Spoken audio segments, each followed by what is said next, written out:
걷기 속도가 우리 건강에 얼마나 큰 영향을 미치는 것일까? 그 해답을 찾기 위해 한국스포츠정책과학원으로 향했다.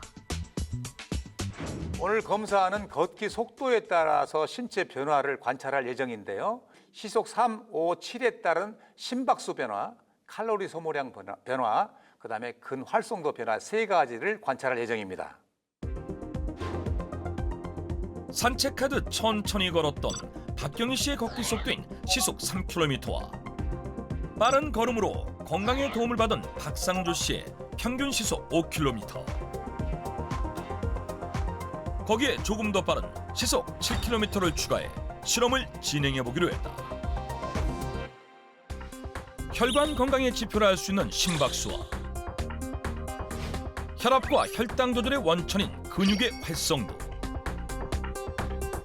그리고 칼로리 소모량을 통해 걷기 속도가 혈관 건강에 미치는 영향을 알아보기로 한 것. 이제 실험자는 10분씩 시속 3km, 시속 5km, 뛰기 직전 단계인 경보 수준의 시속 7km까지 총 3번의 속도 변화를 주며 걷기를 시행했다. 과연 결과는 어떻게 나왔을까? 걷기 속도에 따른 신체 변화를 관찰하는데 결론적으로 보게 되면 3km, 5km, 7km의 속도 변화에 따라서 심박수가 점차 증가되었고요.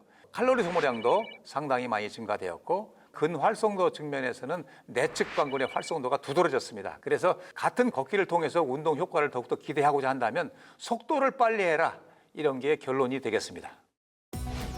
실제 가장 빠른 속도인 시속 7km로 걸었을 때 심박수는 약 1.3배, 칼로리 소모량은 약 2.1배 증가했고 허벅지와 종아리 근육 모두 가장 많이 활성화됐음을 확인할 수 있었는데, 역시 결과가 저희들이 예상한 대로였네요. 맞아요. 자, 걷는 속도가 빨라지면요, 자연스럽게 근육이 활성화되잖아요. 그런 산소 소비량이나 당 대사량도 높아지게 되고 혈액의 속도도 빨라져요. 그럼 혈관 내피세포의 탄력성도 좋아져가지고 혈관이 보호가 되는 거거든요. 맞습니다. 숨이 찰 정도로 이렇게 빠르게 걷는 것을 한다고 하면은 심폐지구력이 향상되면서 혈압이 안정되는 이런 효과를 볼 수도 있고요. 정확하게 일정한 운동 강도를 했던 것 덕분에 체지방을 연소해서 사용할 수 있기 때문에 고지혈증, 당뇨, 쓰리고를 잡을 수가 있는 것입니다.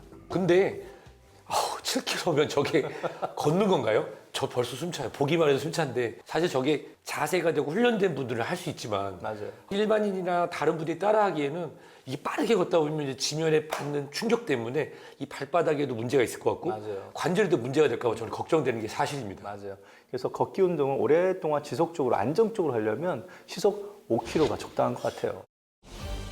특히 관절염이 있는 경우 너무 빠른 속도나 오랜 시간 운동을 하게 되면 관절에 무리를 주게 되는데,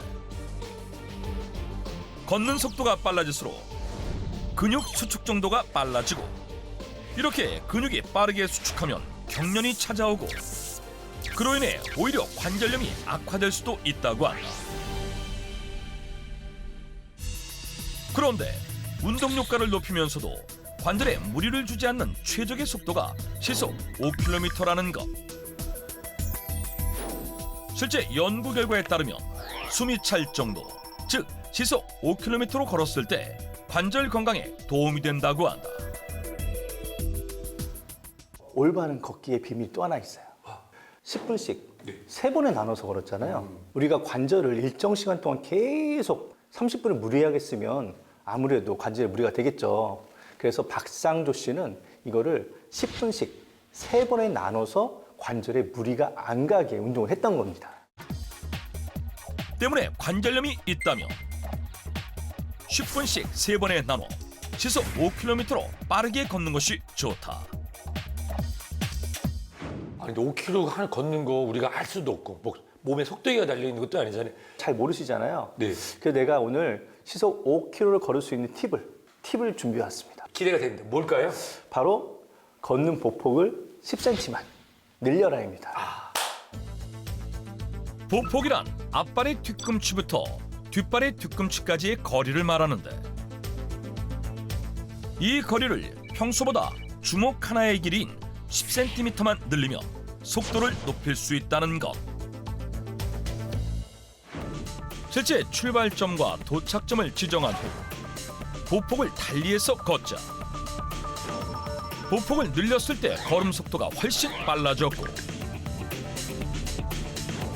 심박수와 칼로리 소모량, 근활성도 또한 모두 증가했음을 확인할 수 있었다.